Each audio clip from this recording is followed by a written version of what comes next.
बोलिए गणेश भगवान की जय।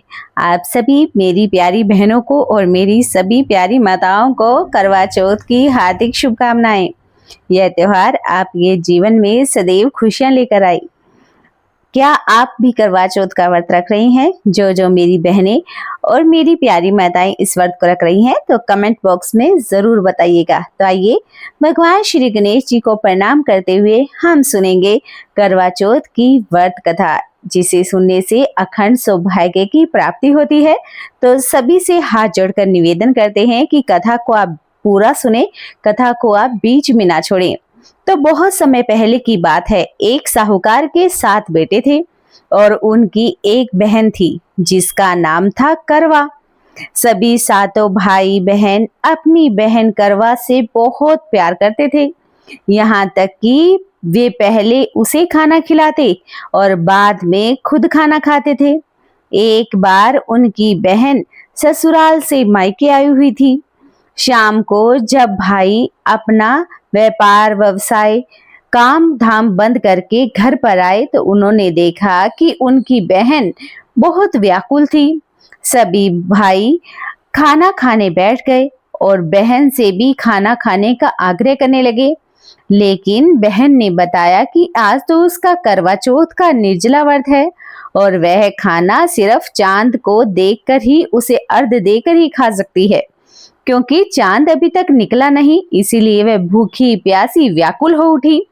सबसे छोटे भाई को अपनी बहन की इस हालत को देखा नहीं गया और वह दूर पीपल के पेड़ पर एक दीपक जलाकर चलनी ओट में रख देता है। दूर से देखने पर वह ऐसा लगता जैसे कि चतुर्थी का चांद निकल आया हो।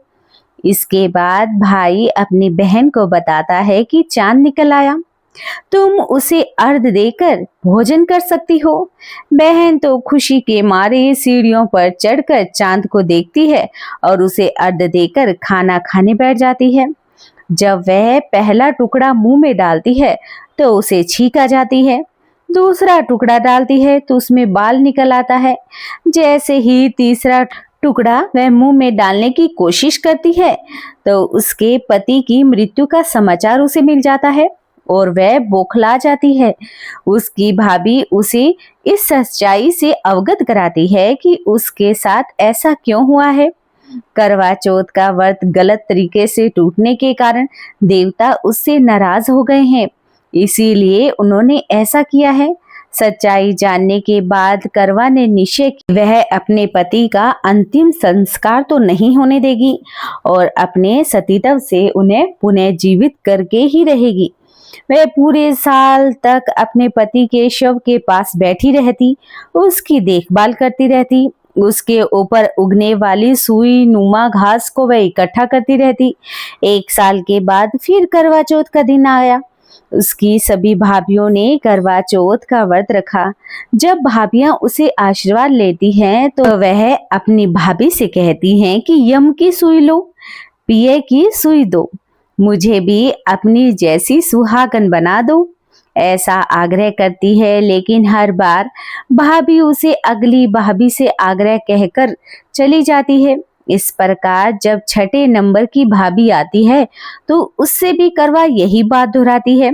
वह भाभी उससे कहती है क्योंकि उसके सबसे छोटे भाई की वजह से उसका व्रत टूटा है, अतः उसकी पत्नी में ही वह शक्ति है कि अब तुम्हारे पति को वह दोबारा जीवित कर सकती है।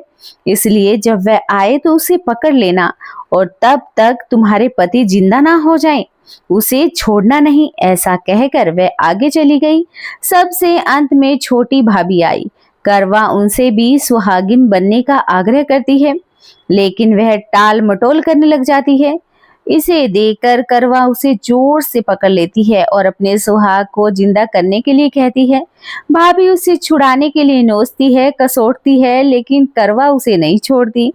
अंत में उसकी तपस्या को देखकर भाभी पसीज जाती है और अपनी छोटी उंगली को चीर कर उसमें से अमृत उसके पति के मुंह में डाल देती है। करवा का पति तुरंत श्री गणेश कहता हुआ उठकर बैठ जाता है। इस प्रकार प्रभु की कृपा से उसकी छोटी भाभी के माध्यम से ही करवा को अपना सुहाग वापस मिल जाता है। हे श्री गणेश, माँ गौरी, जिस प्रकार करवा को चिर सुहागन होने का आपसे वरदान मिला, वैसे ही सब सुहागिनों को मिले। बोलिए करवा माता की जय हो, बोलिए भगवान श्री गणेश की जय हो। अगर आपको हमारे इस YouTube चैनल की ये कथा पसंद आई तो आप चैनल को सब्सक्राइब करना बिल्कुल भी ना भूलें। अगर जो भी माताएं और बहनें इस वीडियो को सुन रही हैं, कमेंट में ज़रूर लिखें जय हो श्री गणेश की, जय हो करवा माता की।